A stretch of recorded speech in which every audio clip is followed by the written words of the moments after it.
भक्तिसारकुलशेखरयोगिवाहान् ताङ्घ्रिरेणुपरकालयतीन्द्रमिश्रान् श्रीमत्पराङ्कुशमुनिं प्रणतोऽस्मि नित्यम्। नीडातुङ्गस्तनगिरितटी सुप्तमुद्बोध्य कृष्णम् पारार्थ्यं संश्रुतिशतशिरः सिद्धमध्यापयन्ति स्वोच्छिष्टायां सृजनिघटितं या बलात्कृत्य भुङ्क्ते तस्यै नम इदमिदं भूय एवास्तु भूयः। அன்னவயல் புதுவை ஆண்டாள் அரங்கற்கு மன்னு திருப்பாவை வல்பதியம் இசையால் பாடிக் கொடுத்தாள் நற்பா மாலை பூமாலை சுடிக் கொடுத்தாளை சொல்லு சுடிக் கொடுத்த சுடர்கொடியே நொல்பாவை ஆடி அந்த வல்ல பல்வளையாய் அடிநீர் வேங்கடவர்க்கு என்னை விதி என்னையும் மாத்தம் நாம் கடவா வண்ணமே நல்கு।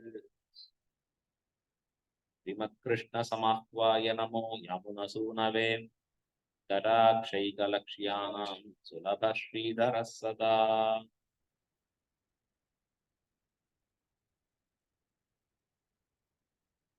ஸ்ரீரங்கநாச்சியாருடைய கிருபையோடு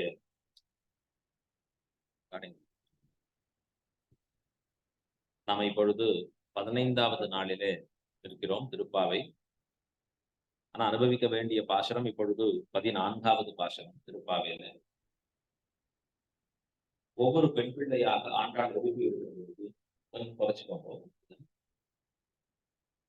ஆண்டாள் ஒரு பெண் பிள்ளையாக எழுப்பி வருகிற பொழுது இதுல சவுண்ட் ஜாஸ்தி ஆச்சுன்னா இங்கே எக்கோ ஆகுது. அதுல ஒரு பெண் பிள்ளைக்கு உண்டான ஒரு தன்னேற்றத்தை தெரிவிக்கிறாள் ஆண்டாள் அழகா. எப்படிப்பட்ட பெண் பிள்ளைகளாக இருக்கிறார்கள் அப்படின்னு சொல்லிக் கொண்டு வருகிற பொழுது இந்த 14வது பாட்டாலே ஆண்டாள் நான் உங்களுக்கெல்லாம் தலைவியாக இருந்து எல்லாவற்றையும் நானே செய்ய கடவேன் என்று வாய் பேசி இருக்கக்கூடிய ஒரு பெண் பிள்ளையை தானும் எழுப்பி போடுகிறாள். அப்படின்னா நான் உங்களுக்கெல்லாம் கடகராக இருந்து கொண்டு உங்களை வழிநடத்தி சென்று கொண்டு உங்களுக்கு வேண்டியதை பண்ணித்தரவளாக நான் இருக்கிறேன் அப்படின்னு சொல்லக்கூடிய ஒரு பெண் பிள்ளையாக இருக்கும். இந்த பெண் பிள்ளை இப்படி சொல்லிட்டு என்ன பண்றான்னா நன்றாக உறங்கி கொண்டிருக்கிறாள். அவ எழுந்துக்கல. கிருஷ்ணானுபவத்துக்கு நான் உங்களை தயார் பண்ணேன்னு சொன்னவளை இப்ப இவாள்லாம் எழுப்புறான். அதான் இந்த பாசகத்துல சொல்றா. சொல்றது ஞாபகம் இல்லையா உனக்கு? நாவுடையாய் நானாதாய் நாவுடையாய் சங்கொடு சக்கரம் ஏந்தும் தொடக்க என்னங்க காண்பிக்கிறச்சே அப்படின்னா சொன்னதை செய்யலையேன்ற வெட்கம் இல்லையா உனக்கு? முதல்ல சொன்னையே நான் எழுப்பி பண்ணுகிறேன் அப்படின்னு வார்த்தை சொன்ன. எங்களை முன்னம் எழுப்புவான் வாய் பேசும் நங்காய். எங்களை முன்னமே எழுப்புகிறேன் என்று சொல்லி வாய் பேசினவனாக நீ இருந்தாயே, ஆனா இப்படி பண்ணலையே அப்படின்னு ஒரு கேள்வி கேட்கிறா இந்த பாசுரத்துல. சிவைஷ்ணவ சம்பிரதாயத்துல சொல்லும் செயலும் ஒத்திருப்பது என்பதுதான் ஒரு தன்னேற்றம். ஆச்சாரியர்களுக்கு என்ன பெருமை? ஞானமும் அனுஷ்டானமும் எப்பொழுதும் ஒன்றோடு ஒன்று சேர்ந்திருப்பதாக அமையப்பெறும். அதான் மணவாள மாமுனிகள் உபதேச திருமாலையில தெரிவிக்கிறார். ஞானம் அனுஷ்டானம் இவை நன்றாகவே உடையனான குருவை மாநிலத்தீர் தேனார் கமல திருமாமகள் கொழுனன் தானே வைகுந்தம் தரும். ஞானம் அனுஷ்டானம் இவை. ஞானம் அப்படிங்கிறது அறிவுடைமை, அனுஷ்டானம் என்பது செயலுடைமை. சொல்லும் செயலும் ஒத்திருக்கும்படியாக இருக்கக்கூடிய பெரியோர்கள். ஞானம் மட்டும் இருக்கு, அனுஷ்டானம் இல்லைன்னா பிரயோஜனம் இல்லை. அனுஷ்டானம் இருக்கு, ஞானம் இல்லைன்னாலும் பிரயோஜனம் இல்லை. ஏன்? ஒரு பட்சிக்கு கண் இருக்கிறது, ஆனா சிறகு இல்லை, பறக்க முடியாது. கண் தெரியறது, சிறகு இருந்தா தானே பறக்க முடியும். சிறகு இருக்கிறது, ஆனா கண் இல்லை, அந்த பட்சியாலே எந்த திக்க நோக்கி போறோம், எங்க போய் சேரணும்னு அப்பையும் பிரயோஜனம் இல்லை. இப்ப கண் போலே ஞானம், சிறகுகள் போலே அனுஷ்டானம். சிவைஷ்ணவ சம்பிரதாயத்திலே ஆச்சாரியர்கள்லாம் எப்படி இருந்தா ஞானமும் அனுஷ்டானமும் மிக்க இருக்கக்கூடிய பெரியோர்களாக வாழ்ந்தார்கள். எப்பொழுதும் சொல்லும் செயலும் ஒன்றாகவே இருக்கு. மாறி சொல்லுவதோ வேறொன்னு யோசிப்பதோ ஒரு நாளும் இல்லை நம்முடைய ஆச்சாரியர்களுக்கு. அதனாலதான் இன்னைக்கும் நாம் ஸ்ரீரங்க திவ்யதேசத்திலே ஆச்சாரியர்களை முன்னிட்டு தான் எம்பெருமான் உற்சவமே கொண்டாடுறோம். ஸ்ரீரங்கத்துல ரங்கநாதர் பாட்டுக்கு தன்னிஷ்டத்துக்கு பண்ணிக்கலாம். ஆனா அப்படி இல்லை. ஆழ்வார்களும் ஆச்சாரியர்களும் எழுந்தருளின பிறகுதான் உற்சவ கொண்டாட்டமே அந்த ஊர்ல. ஏன்னா அவர்களை திருவோலக்கமாக கொண்டுதான் இந்த உற்சவத்தினுடைய தன்னேற்றம். அவர்களாலே ஸ்தாபிக்கப்பட்டிருக்கக்கூடிய விஷயம். அவர்கள் எப்படிப்பட்ட மகான்களா இருந்தா அப்படின்னா, சொல்லுவதெல்லாம் உண்மையாகவும் அந்த உண்மையின்படியே செயல்படுபவர்களாகவும் இருந்தார். அதற்கு என்ன வேண்டி இருக்கு அப்படின்னா, தன்னலம் பேணாமை அப்படின்னா சுயநலமாக தான் செயல்படக்கூடிய தன்மையிலிருந்து விடுபட்டவர்களாக வாழ்ந்தார்கள். சுயநலமா இருக்கிறச்சே எனக்கு என்ன வேணும், நான் எனக்கு என்ன பார்த்துக்கணும் அப்படின்னு தோணும். ஆனா இந்த ஆழ்வார்களுக்கும் ஆச்சாரியர்களுக்கும் எல்லாரும் வாழ வேண்டும் என்று ஆசைப்பட்டார்கள். எல்லாருக்கும் மங்களம் உண்டாக வேண்டும் என்று ஆசைப்பட்டார்கள். தங்களுக்கு இருக்கக்கூடிய சுகங்களை கூட விட்டு நின்றார்கள். மற்றது எல்லாத்தையும் விட்டுட்டு கூட நமக்காக என்ன பண்ணலாம் அப்படின்னு யோசித்து கிடந்தார்கள். எம்பெருமான போல சக்கரவர்த்தி திருமகன் கூட தான் சுகமா ராஜ்யத்துல வாழலாம், ஆளலாம் அங்கேருந்து. ஆனா தான் முடி துறந்த எதற்காக அப்படின்னா, சுக்ரீவன் முடிசூட வேண்டும், அங்க விபீஷணன் முடிசூட வேண்டும், இதற்காக ராமர் முடி துறந்தார். அவர் காட்டுக்கு போலன்னா சுக்ரீவன் எங்க ராஜ்யம் பண்றது, விபீஷணனுக்கு எங்க ராஜ்யம் கிடைக்கிறது? இதை விட்டுட்டு எம்பெருமான் அங்க போய் அவர்களுக்கு ராஜ்யத்தை கொடுத்தார் அப்படின்னு நம்முடைய ஆச்சாரியர்கள் ரொம்ப ஆச்சரியமா காண்பிக்கிறார்கள். அத போலதான் ஆச்சாரியர்கள் எல்லாரும் தாங்கள் தங்களை பேணாதபடி நமக்காக பிரார்த்தித்து அனுகிரகித்தார்கள். நீங்க இப்படி அரையர் சேவை சேவிக்கிறோம் ஸ்ரீரங்கத்தில், ஆச்சரியமா இருக்கு. இப்ப யாரு நினைக்கணும், நாதமுனிகளை கொண்டாடு. இன்னைக்கு அரையர் சேவைக்கெல்லாம் மூலமாக இருப்பவர் நாதமுனிகள். 4000 திவ்ய பிரபந்தத்திற்கும் மூலமாக இருப்பவர் நாதமுனிகள். அவர் இல்லைன்னா இன்னைக்கு நமக்கு பாசுரமும் கிடையாது, அரையர் சேவையும் கிடையாது. இதற்கெல்லாம் வித்துட்டு இருக்கக்கூடிய ஆச்சாரியர்கள். அந்த ஆச்சாரியர்களால்தான் நாம இன்னைக்கு எம்பெருமானை ஓரளவு தெரிந்து அவரை அறிந்து அவரை அடைபவர்களாக நிற்கிறோம். உடம்பு சரியில்லைன்னு நமக்கு ஏற்படுறச்சே அந்த உடம்புக்கு வேண்டிய மருந்து எங்கேயோ கடையில கிடைக்கலாம். ஆனா அங்கேருந்து வாங்கிக்கிறோமா? இல்ல. ஒரு நல்ல டாக்டரா பார்த்து கேட்டு அவர் என்ன சொல்றாரோ அங்க போய் வாங்கிக்கணும். வெளிநாடுகள் போனா பிரிஸ்கிரிப்ஷன் இல்லைன்னா வாங்கவே முடியாது. நம்ம ஊர்லனா பரவாயில்ல, இதை கொடு அதை கொடுன்னு கேட்டுட்டு இருக்கலாம் அங்கே. ஏன்னா அவர் சொல்லணும், அதற்காக படிச்சிருக்க, படிச்சவர் சொல்லிதான் வாங்கிக்க முடியும். அத போல நாம ஏதோ ஒரு கேஸ் கோர்ட்டுக்கு போறோம்னா நாமே போய் நேரடியா பண்ண முடியாது. அதற்குன்னு படித்தவர்களை கொண்டுதான் வக்கீல்னு சொல்லி அங்க போய் உள்ள நுழைஞ்சு போகணும். ஒரு கட்டடம் கட்டுறதுன்னு சொன்னா அதற்குன்னு உரித்தான ஒரு இன்ஜினியர் சொல்லணும், அவர் சர்டிபிகேட் கொடுக்கணும், பார்த்தாதான் போய் நிக்கணும். இவ்வளவுத்துக்கும் இத்தனை பேர் வேண்டிருக்கே, ஆன்மீகத்துக்கு மட்டும் நாமே நேரடியா போலான்னா எப்படி முடியும்? உடல் வாழ்வதற்கே இத்தனை பேர் தேவை நமக்கு. அதாவது படிப்பு படித்தவர்களா இருக்கிறவா வேணும். இப்ப உண்மையான இந்த ஆத்மா கரை சேர வேணும் என்றால், சரீரத்தை கடந்து உள்ள இருக்கக்கூடிய உயிர் இது உயர்ந்த நிலையை அடைய வேண்டும் என்றால், அப்ப இதற்குன்னு வழிகாட்டிகள் வேணுமே. அவர்கள் நம்ம கைபிடிச்சு நடக்க வேணுமே, இப்படின்னு பண்ணுன்னு சொல்லி கொடுக்க வேணுமா. அப்படிப்பட்ட ஆச்சாரியர்கள் தங்கள் ஞானத்தாலையும் அனுஷ்டானத்தாலையும் உயர்ந்து நிற்பவர்களாக இருக்க வேண்டும். அதுதான் ஸ்ரீவைஷ்ணவ சம்பிரதாயத்திற்கு கிடைத்திருக்கக்கூடிய மிக உயர்ந்த பாக்கியம். சுவாமி ராமானுஜர்னு பார்த்தா எல்லா பெருமாளும் தன் பக்கத்திலேயே வச்சிருக்காரு பாரு. ஸ்ரீரங்கத்துல ரங்கநாதர் உடையவர் சன்னதி தனியா வச்சிருக்காரு. திருமலையில போய் கோயில்ல பார்த்தா அவர் எல்லாம் தன்னதேன்னு வச்சிட்டு இருக்காரு திருவேங்கரமுடையான். ஆனா பக்கத்துல மட்டும் பாஷ்யக்காரோட சன்னதி அப்படின்னு ராமானுஜரோட சன்னதியை பக்கத்துல வச்சிருக்காரு. உண்டியலுக்கு நேரா அவர் கட்டாட்சம் தான் என்னமோ உண்டியல் வழிஞ்சு கொட்டுறது அப்படியே. போனா முதல்ல திருவேங்கடையான் சேவிக்கிறது கூட அடுத்ததுதான். உண்டியல் எங்க இருக்கு, அதுல போடணும் அப்படின்னு அத்தனை பேர் வரா. ஏன்னா அதற்கு நேரா சுவாமி ராமானுஜருடைய சன்னதி அங்க எழுந்தருளி இருக்கார்.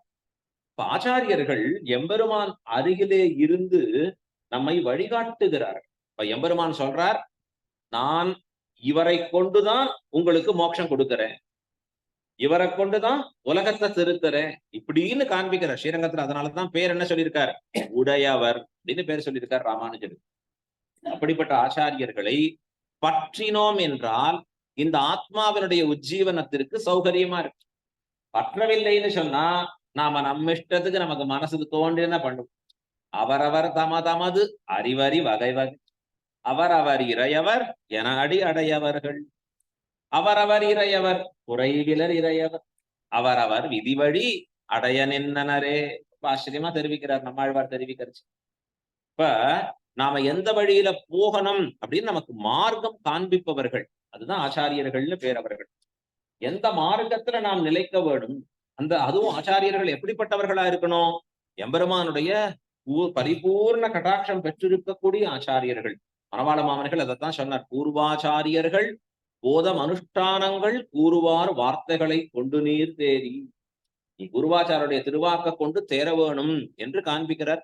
பிரமாணம்னு சொல்ற தர்மஜ சமயா பிரமாணம் வேதாச்ச. வேதத்தை பார்த்து எல்லாம் தெரிஞ்சுக்க முடியாது.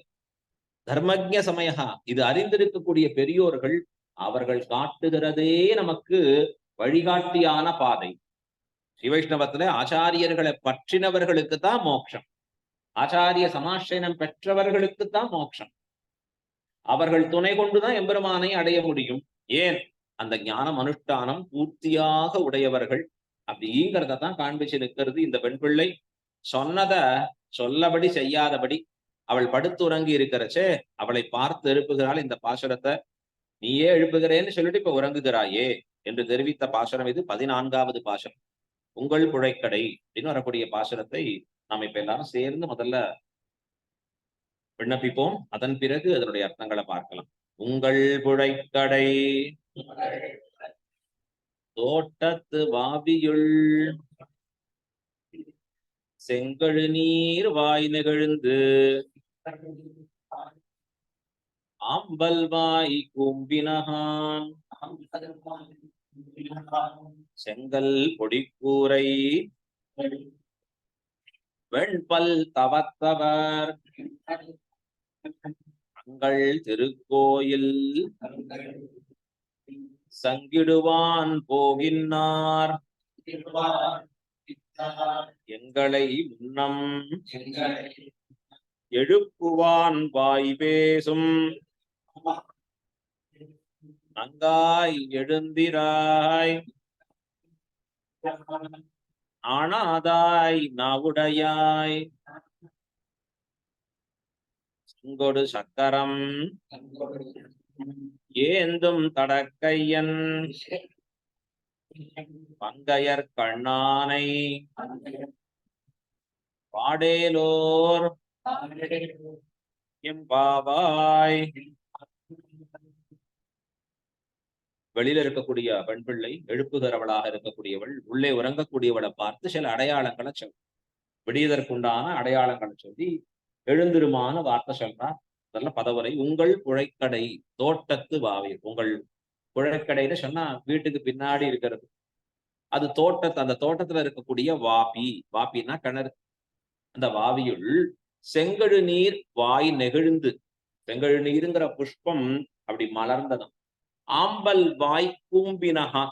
ஆம்பல்ங்கிற புஷ்பம் மொட்டித்ததான். அது இப்படி மூடின்னு இருக்கோம். இது விடுவிக்குண்டான அடையாளம். அடுத்தது சொல்றான். செங்கல் பொடிக்கூரை வெண்பல் தவத்தவர் தங்கள் திருக்கோயில் சங்கிடுவான் போகின்னான். செங்கல் பொடிக்கூரை, இந்த செங்கல் போன்று இருக்கக்கூடிய நிறத்தை உடையவர்கள், வெண்பல் தவத்தவர்களாக இருக்கக்கூடியவர்கள் தங்கள் திருக்கோயிலுக்கு சங்கிடுவதற்காக, அப்படின்னா சங்கத்வனி இல்ல சாவி திறப்பதற்காக புறப்பட்டு போகா நின்னார்கள். எங்களை முன்னம் எழுப்புவான் வாய் பேசும் நங்காய். எங்களை முன்னாடி எழுப்புறேன்னு சொன்னையே ஏ பெண் பிள்ளையே நங்காய் அப்படின்னா பூர்த்தி உடையவள்னு அர்த்தம். நானாதாய், சொன்னபடி செய்யலன்னு வெட்கம் கூட இல்லையே. நாவுடையாய், ஆனா நல்ல பேச்சாற்றல் மிக்கவளான் இருக்கே. நாவுடையாய் சங்கொடு சக்கரம் ஏந்தும் தடக்கையன். சங்கோடு சக்கரத்தை தன் கையிலே ஏந்தி இருக்கக்கூடியவனான பரமாத்மா. பங்கையர் கண்ணான் அப்படின்னா தாமரை போன்று இருக்கக்கூடிய திருக்கண்களை உடையவன். அவனை பாட நாம் எல்லாம் சேர்ந்து அந்த பெருமானுடைய திருநாமங்களை பாட எழுந்து வாராய் என்று சொல்லி முடிக்கிறார் இந்த பாசுரத்திலே. மிக அழகாக வியாக்கியானம் பண்ணுகிறார் பெரியவாச்சான் பிள்ளை இந்த பாசுரத்திற்கு. உங்கள் புழக்கடை தோட்டத்து பாபியுள். இவள் உள்ள இருக்கக்கூடிய பெண் பிள்ளை கிருஷ்ணானுபவத்துல மூழ்கிருக்கு. எந்த விஷயம் நமக்கு ரொம்ப பிடிச்சிருக்கோ அதுல இருந்து யாராவது நம்ம தள்ள பார்த்தா மாட்டோம்னு சொல்லும். குழந்தைகளுக்கு காத்தால தூக்கம் நன்னா பிடிச்சிட்டு இருந்ததுன்னா, மா வரேம்மா 5 minutesமா அப்படின்னு.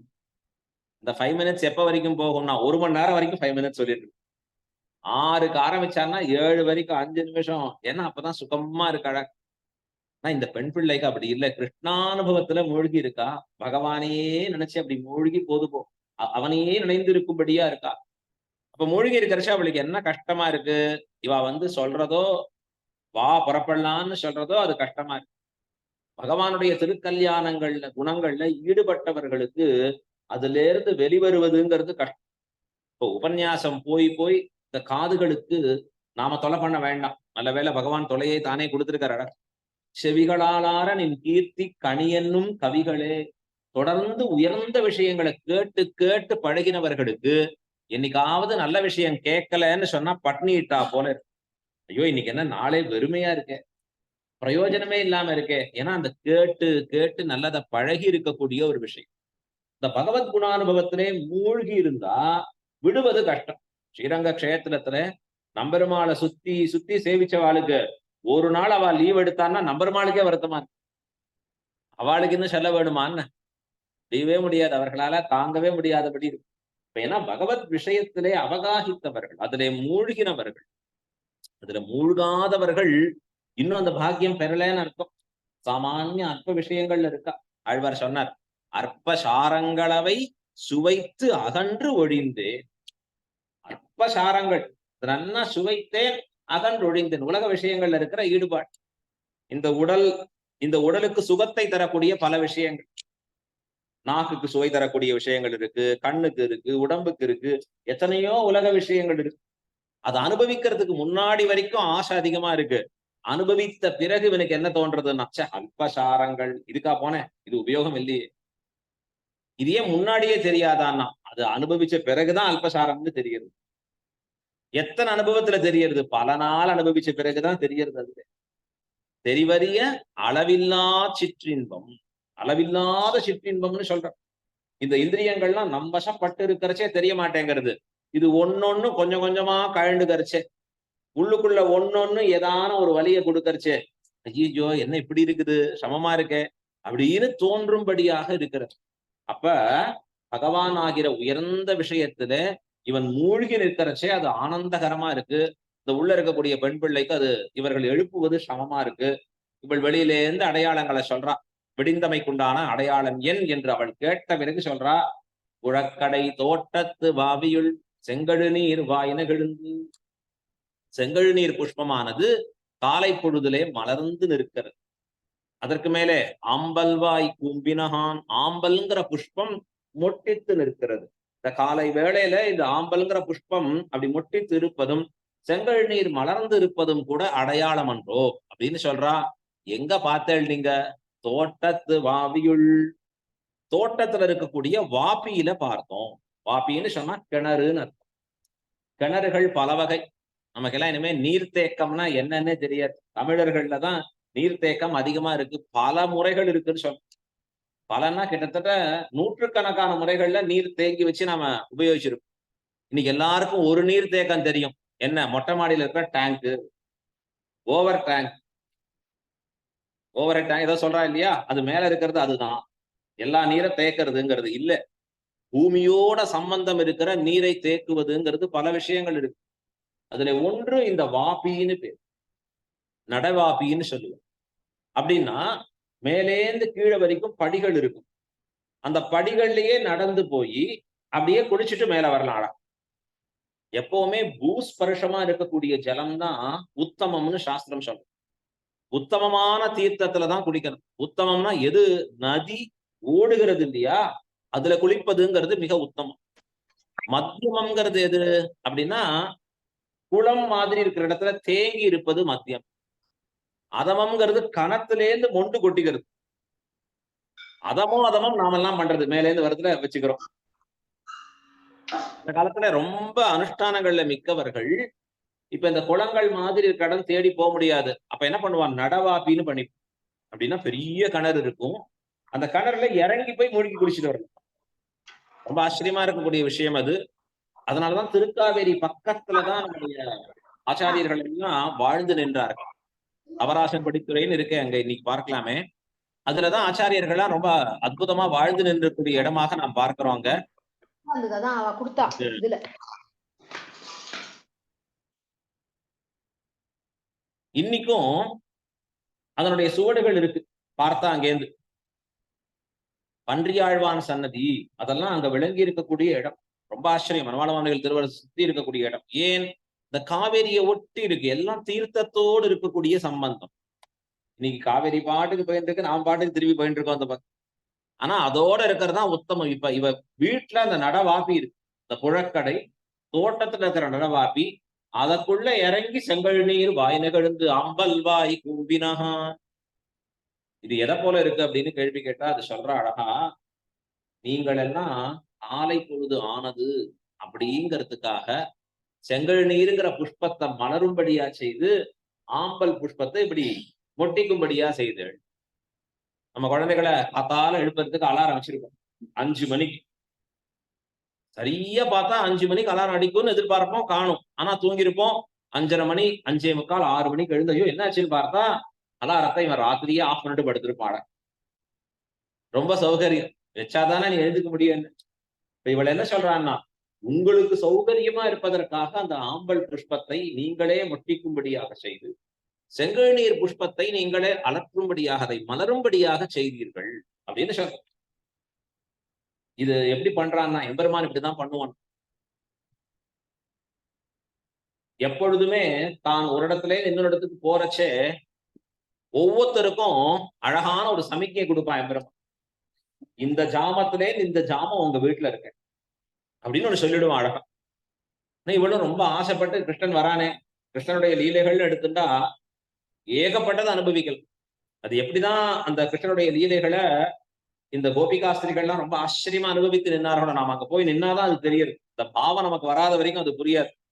இந்த கோபிகா பாவம்ங்கிறது உத்தமோத்தமமான பாவம். எம்பெருமானையே தான் கணவனாக வரித்து அவனோடையே எல்லாம் இருப்பதாக நினைப்பது இருக்கிறதே, அது உயர்ந்தது, மிக மிக உயர்ந்தது. இந்த கோபிகாஸ்திரிகளுக்கு இவன் வார்த்தை கொடுக்கறான். உடனே கொடுத்தபடியே அந்த ஜாமத்துல போய் நிக்கிறான். ராத்திரி நடு ஜாமத்துல போய் நிக்கிறச்சு அவளோட ஒரு 5 நிமிஷம் தான் பேசிட்டு இருக்கான். அதுக்குள்ள முடிஞ்சுட்டு பாரு ஜாமம், ஜாம கோழி கூவுறது பாருங்க. ஆமா, நான் என்ன அடுத்த வீட்டுக்கு போனோம். இந்த மாதிரி 100 பேருக்கு ஒரே நாளில சொல்லியிருக்கான். ஒரே ஜாமத்துல வரேன்னு அத்தனை பேருக்கும் வார்த்தை சொல்லியிருக்கானா கிருஷ்ணன். ஒரே ஜாமத்துல இப்படி எல்லார்ட்டையும் போக முடியும் அப்படின்னா, இவன் வரச்சேயே தான் ஒரு பையில இந்த கோழியை போட்டுட்டு எடுத்துட்டு வந்துட்டான். அழகு ஒரு 2 நிமிஷம் 3 நிமிஷம் இவளோட கலந்து பரிமாறி இருக்கிறச்சே, பேசிட்டே இருக்கிறச்சே டக்குன்னு உள்ள கையை விட்டு அது கிள்றான். உடனே அது கூவுறது. உடனே ஆஹா பத்தியா மணி எடுத்து பாரு, கோழி ஜாம கோழி சொல்லிட்டு கூப்பிட்டு இனிமே அடுத்த வீட்டுக்கு போகணும். இது எப்படி இருக்கு அப்படின்னா, அவனுக்கு இந்த பெண் பிள்ளைக்கு ஒண்ணுமே புரியாதபடி இருக்கு. இவன் இந்த ஜாமம்ங்கிறது இவ்வளவு நாள் இருக்கணுமே, இன்னும் ஆகவே இல்லையே, இப்பதான் வந்தா போல இருக்கே. பகவான் சொல்றாரு, என்னோட இருந்ததுல உனக்கு நாடியே தெரியறது இல்ல. இப்படிதான் அந்த 100 பேர்ட்ட சொல்லிட்டு போயிட்டு இருப்பான் நான் கிருஷ்ணனடா. அதான் சொல்றா, இங்க இருந்து நீங்கள்லாம் அப்படித்தானே நேரா போய் நீங்களே செங்கல் நீர் புஷ்பத்தை மலர்த்தி இந்த ஆம்பல் வாயை இப்படி கூம்பும்படி, அதாவது அது மொட்டிக்கும்படியாக செய்தீர்களோன்னு சொல்ல, நாங்கள் எங்க போறதுமா, உங்கள் வீட்டு புழக்கடை, உங்களுடைய வீட்டுல இருக்கக்கூடிய தோட்டத்துல இருக்கக்கூடிய அந்த புஷ்பங்கள், நாங்கள் எல்லாம் உள்ளேயே நுழைய முடியாது, சூரிய கிரணங்களே உள்ள நுழைய முடியாது, அங்க கூட பாரு செங்கல் நீரானது மலர்ந்து நிற்கிறது என்று வார்த்தை சொல்லுகிறாளாம். அதற்கு மேலே இன்னொரு அர்த்தம் கேட்கிறாய்வா. இப்ப இந்த இடத்துல ஒரு அழகான விசாரம் பண்றார் ஆச்சாரியர்கள். உங்கள் எங்கள்னு சொல்றாளே, ஸ்ரீவைஷ்ணவ சம்பிரதாயத்துல இதை வேறுபடுத்தி நான் சொல்லும்படியா இருக்கு. சில சமயம் ஆச்சாரியர்கள் பேசி கரிசியா நமக்கு குழம்பி போயிடும். தேவரீர், அடியேன், எழுந்துருள வேணும், பொன்னடி சாத்த வேணும், இப்படின்னா வார்த்தை சொல்லிட்டே இருப்பாளா. மங்களாசாசனம் செய்துருள வேணும், இதெல்லாம் சொல்றதுங்கிறச்சே நம்ம கேட்கறச்சே அது முதல்ல கொஞ்சம் புரியாம இருக்கு. தொடர்ந்து அந்த அர்த்தங்களை தெரிஞ்சுட்டு நாம அதை பேச ஆரம்பிச்சிட்டோம்னா அதை போல உத்தேசமே இல்லை. சுவாமி அமுது செய்தருள வேணும், சுவாமி திருக்கண்ணமது ஸ்வீகரித்தருள வேணும், சாப்பிடுறீங்களா இப்படி கேட்டு வழக்கமா இருக்கலாம். ஆனா சிவைத்த சம்பிரதாயத்துல இப்படி சொல்லியே அழகா பழக்கம். ஒவ்வொன்றுக்கும் பெருமாளுக்கு சமர்ப்பிக்கக்கூடிய வெத்தலைக்கு சுருளமுதுன்னு பேரு. ஒவ்வொன்றுத்துக்கும் திருக்கண்ணமுது, சாத்தமுது, பேரே ரொம்ப ஆச்சரியமா இருக்கு. அப்படிதான் நம்முடைய ஆச்சாரியர்கள் ஒவ்வொரு விஷயங்கள்லையும் அந்த பரிபாஷைகளை, இந்த தமிழை இவ்வளவு உயர்த்தியா கொண்டாட முடியறதுங்கிறது ஸ்ரீவைஷ்ணவ சம்பிரதாயத்தில். ஒரு சிஷ்யன் தன் ஆச்சாரியனை தன் அகத்திற்கு அழைக்க வேணும் என்றால் எப்படி வச்சு அழைக்க வேணும் அப்படின்னா, அடியேன் குடிசைக்கு எழுந்தருள வேணும் அப்படின்னு சொல்றது ஒரு புறம். இன்னொன்னு, தேவரீருடையதாக இருக்கக்கூடியதுக்கு எழுந்தருள வேணும்னு சொல்ல. தேவரீருடையதா இருக்கிற திருமாளிகை அப்படின்னா அது தான் வாழறது தன்னோடது இல்லை, தன் ஆச்சாரியனுடைய திருமாளிகை. அதற்கு தேவரீர் எழுந்தருள வேணும், பொன்னடி சாத்த வேணும் அப்படின்னு இந்த சிஷ்யனானவன் ஆச்சாரியனிடத்துல விண்ணப்பிக்கிறான். அழகா என்ன மட்டும் சொல்லக்கூடாதுன்னா, நான் என்னோட வீட்டு கொஞ்சம் வந்துட்டு போங்க அப்படின்னு சொல்றது இல்லை கிரமம். இப்ப நான் என்பதும் என்னுடையது என்பதும் இது இருக்க இருக்க இருக்க இவனை விட்டு பகவான்கிறவன் தூரம் இருக்கான்ங்கிறத ஆழ்வார் தான் சொல்றாரு. யானே எந்தனதே என்றிருந்தே நான் எனதுன்னு இருந்து கொண்டே இருந்தேன். அப்ப என்ன ஆச்சுன்னா எம்பெருமான் தூர தள்ளி இருக்க. அப்புறம் தான் புரிஞ்சுது, யானே நீ என் உடமையும் நீயே. நான் எனதுங்கிறதுல என்ன இருக்கு? எல்லாம் உன்னுடையதா இருக்கிறச்சே, நானே உன்னுடையவனா இருக்கிறச்சே. அப்ப நான் எனதுன்னு எதை சொல்லிக்கிறது? சொல்லிக்கிறதுக்கு உண்டான தகுதி எனக்கு என்ன இருக்கு? இப்ப ஸ்ரீவைஷ்ணவத்துல எம்பெருமானுடையது, ஆச்சாரியனுடையது இப்படிதான் சொல்லி பழக. பிள்ளை ஆழ்வான் ஒரு சிஷ்யர், புறத்தாழ்வானுடைய சிஷ்யர். அவர் மகா ஞானி, நல்ல அற்புதமான வார்த்தைகள், நல்ல வித்வானவர், உபன்யசிக்கிறதுல ரொம்ப விசேஷஜர். ஆனா அவர்கிட்ட ஒரே ஒரு தோஷம் இருந்தது, யார பார்த்தாலும் ஒரு குறை சொல்லிட்டே இருக்கு. ஆமா, அவரை பத்தி தெரியாதா, நான் சொல்றேன் கேடு அப்படின்னு ஆரம்பிச்சு. மற்றவர்களை குறை சொல்லிட்டே இருந்தா எம்பெருமானுக்கு அது பிடிக்காது. ரொம்ப முக்கியம். அப்பித்து சுதுராச்சாரே பஜதே மாம் அனன்யபாகு. அவர்களை நீ எப்படி பார்க்கணும் அப்படின்னா, அவர்கள் என் பக்தர்களாக நீ பார்க்க வேண்டும். ஏன்? என்னையே நம்பி என்னையே போஷித்துக் கொண்டிருக்கிறார்கள், அவர்கள் என்னையே பஜித்துக் கொண்டிருக்கிறார்கள். ஆகையாலே அவர்கள் எப்படிப்பட்டவர்களா இருக்கா? மத்பக்தம். இன்னொரு சொல்றார், மத்பக்தம் ஸ்வபச்சம் வாபி நிந்தாம் குர்வந்தி ஏனராக பத்மகோடி சதேனாபி நக்ஷமாமி வசுந்தரை. என் பக்தன் அவன் நாய் மாம்சம் திங்கலாம், அவன் எதை கூட உண்ணலாம், அதை பத்தி கவலை இல்லை. ஆனா என் பக்தனா இருக்கான்னு சொல்லிட்டா நீ அவனை நிந்தித்தல் கூடாது. நிந்தித்தா என்ன ஆகும்னா பாகவத அபச்சாரம் நரகத்திலே சேர்த்து. மோட்சத்துக்கு பெரிய தடை. மோட்சத்துக்கு போறதுக்கு 2 தடை. சர்வேஸ்வரனான எம்பெருமானையும் மற்ற தேவதைகளையும் சமமா நினைச்சு கொண்டாடினான்னா அது ஒரு தடை, மோட்சத்துக்கு போக முடியாது. 2வது, பாகவதர்கள் திருவடியிலே அபசாரப்பட்டான்னா அவன் மோட்சத்துக்கு போக முடியாது. இன்னும் வேற வேற தடைகள் வேற இருக்கலாம். இது 2 மெயினா தெரிஞ்சுக்க வேண்டிய விஷயம். அப்ப அந்த பாகவதர்கள் தினத்திலே இவர் தவறு பண்றாரேன்னு பிள்ளை ஆழ்வானை கண்டு ஆழ்வானுக்கு வருத்தம். நல்ல ஒரு அயன புண்ணிய காலம். அயன புண்ணிய காலம்னா உத்தராயணம் தட்சிணாயனம்னு இந்த மாறுறது. இப்ப தை மாசம் வரைச்சே தட்சிணாயனத்துல உத்தராயணம் வருது இல்லையா?